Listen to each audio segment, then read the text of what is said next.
एक समय की बात है। एक गांव में सफेद साड़ी वाली चुड़ैल का आतंक था। चुड़ैल रात भर गांव में घूमती और गांव का जो भी आदमी उसे दिखाई देता उसे वो घायल कर देती। अरे कोई तो बचाओ, मर गया रे। एक रात हरिया अपने खेत से अपने घर लौट रहा था कि तभी अचानक उसके सामने चुड़ैल आ जाती है।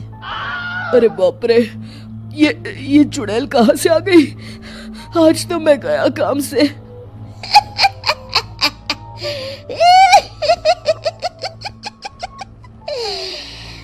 आज मुझे मेरा शिकार मिल गया। अरे चुड़ैल दीदी, मुझे छोड़ दो। जैसे ही चुड़ैल हरिया की तरफ बढ़ती है, हरिया वहाँ से भाग जाता है और अपने घर के दरवाजे पे पहुँचता है। अरे भगवान, जल्दी से दरवाजा खोलो, मेरे पीछे चुड़ैल पड़ी है। हरिया की पत्नी जल्दी से दरवाजा खोल देती है। अरे आप इतना हाफ क्यों रहे हैं? अरे मेरे पीछे चुड़ैल पड़ी है, आज तो मैं बाल बाल बच गया। जल्दी से सभी दरवाजे और सभी खिड़कियों को बंद करके बत्ती बुझा दो।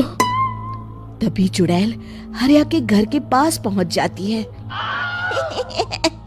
अरे वो आदमी कहाँ गायब हो गया?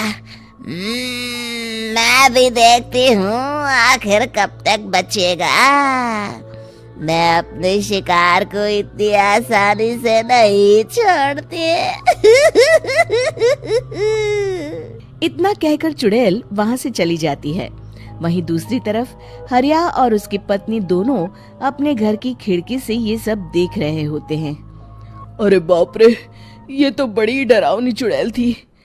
अगले दिन ये बात आग की तरह पूरे गांव में फैल जाती है और धीरे धीरे लोग चुड़ैल के डर के मारे शाम होते ही अपने घरों से बाहर निकलना बंद कर देते हैं। कुछ दिनों के बाद भाई, मैंने तो इस चुड़ैल के डर के मारे रात को अपने खेतों को पानी देना बंद कर दिया है। कहीं मेरी फसल सूख गई तो मैं तो कहीं का नहीं रहूंगा। साहूकार का कर्जा कैसे चुकाऊंगा? अरे भाई, पूरे गांव वालों का यही हाल है। पता नहीं ये चुड़ैल हमारे गांव में कहां से आ गई। फिर एक दिन गांव के पास वाली नदी के किनारे एक बहुत बड़े तांत्रिक के आने की बात कुछ गांव वालों को पता चलती है। वो लोग जाके ये बात गांव के मुखिया को बताते हैं। मुखिया जी, नदी के किनारे एक बहुत ही पहुंचे हुए तांत्रिक बाबा आए हैं। हमें उनसे मदद मांगनी चाहिए।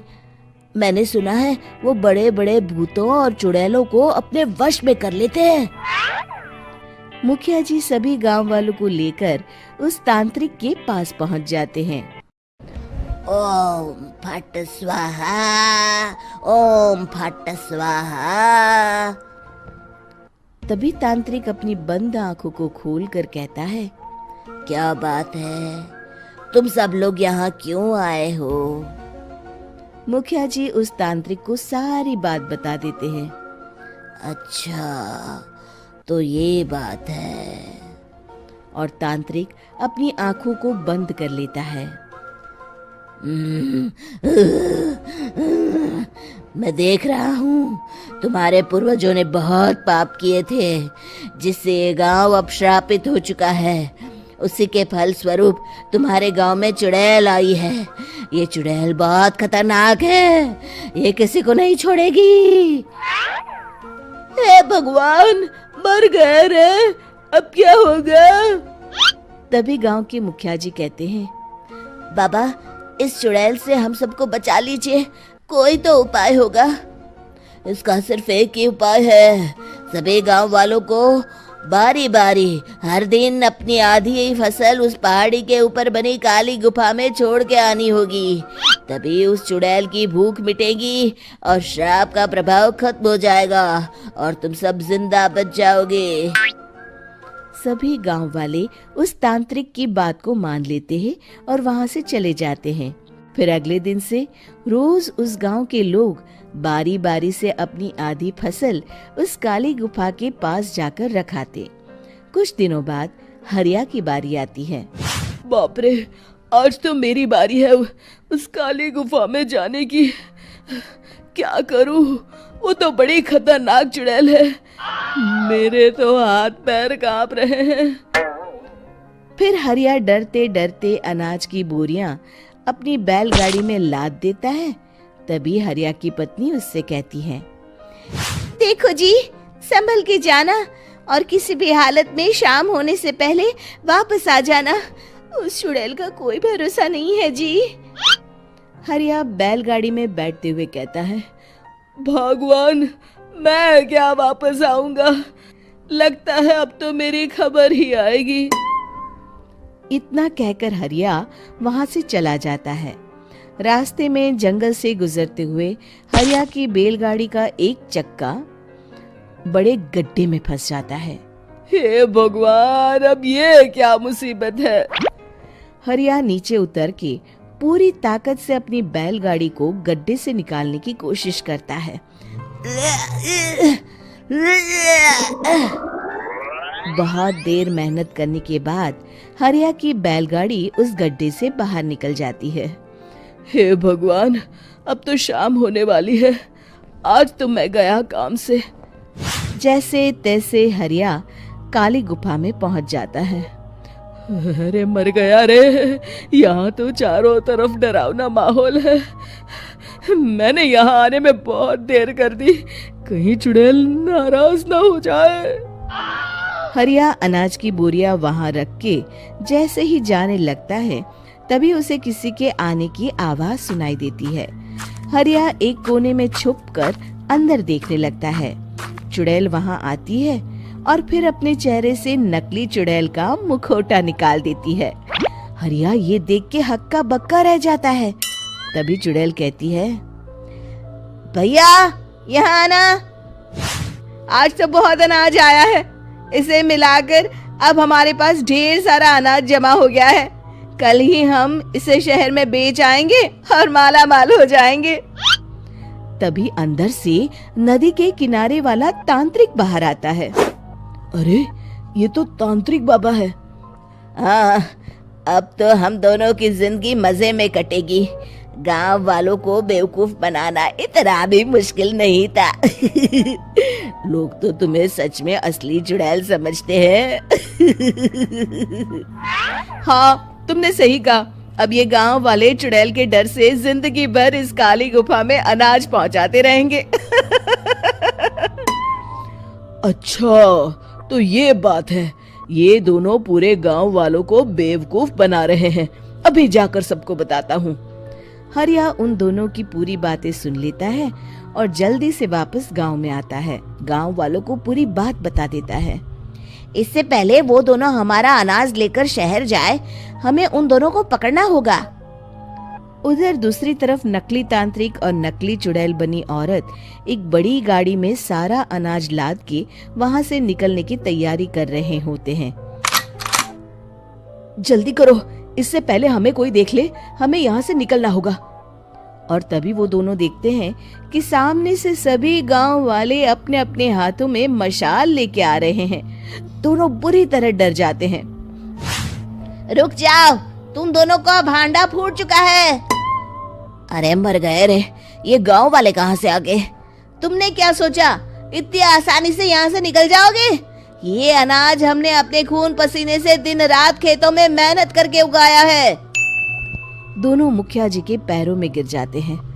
हमें माफ कर दीजिए, हम दोनों एक नंबर के कामचोर हैं। बिना मेहनत किए पैसे कमाना चाहते थे। हाँ हाँ, अब हम आगे से मेहनत मजदूरी करके पैसे कमाएंगे। हमें कुछ मत करना, हमें छोड़ दीजिए। इतना कह के दोनों गांव छोड़ के भाग जाते हैं और सभी गांव वाले फिर से खुशी खुशी रहने लगते हैं। शिक्षा, तभी तो कहते हैं कि किसी भी समस्या का समाधान केवल सूझबूझ से ही करना चाहिए और कभी हिम्मत नहीं हारनी चाहिए। दोस्तों, हमें उम्मीद है कि आपको हमारी ये कहानी पसंद आई होगी। कृपया हमारे चैनल को सब्सक्राइब करें और सभी अपडेट्स के लिए बेल आइकन जरूर दबाएं। और हाँ, वीडियो लाइक और शेयर करना मत भूलिएगा। Bye bye.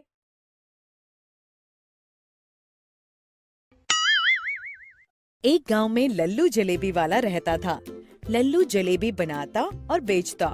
सुबह से शाम लल्लू की दुकान पर जलेबी खाने वालों की लाइन लगी रहती। यहाँ तक कि उसकी जलेबी खाने दूर गांव से लोग आते।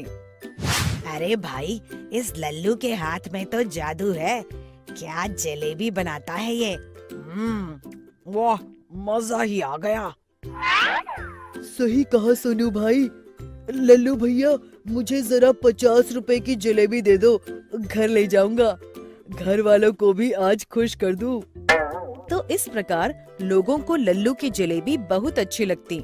लल्लू अपनी प्रसिद्धि से जिंदगी में बहुत खुश था। एक दिन एक आदमी लल्लू की दुकान पर जलेबी खा रहा था। उसे जलेबी बहुत स्वादिष्ट लगी। उसने लल्लू से कहा, लल्लू भाई, तुम्हारी ये जलेबी तो बहुत स्वादिष्ट है। एक प्लेट और लगा दो। जलेबी तो उस आदमी को पसंद आ ही गई थी। खाते खाते उसने लल्लू से कहा, भाई मजा आ गया।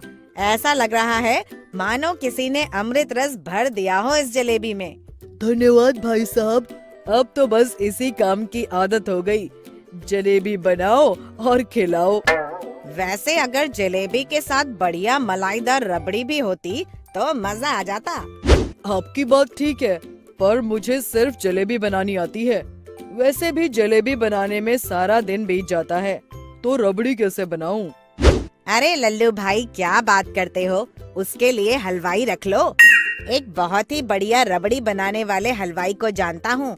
कहो तो कल ही उसे ले आता हूँ। विश्वास करो, दुकान और भी अधिक प्रसिद्ध हो जाएगी। अब लल्लू उस आदमी की बात गौर से सुनने लगता है और मन ही मन सोचता है, हमारी जलेबी तो चल ही रही है कब से। कुछ पैसे तो हम जमा कर ही चुके हैं। अब जरा काम को बढ़ाया जाए। अरे बाबू, हम तैयार हैं। चलो फिर ठीक है लल्लू भाई, कल सुबह मिलो।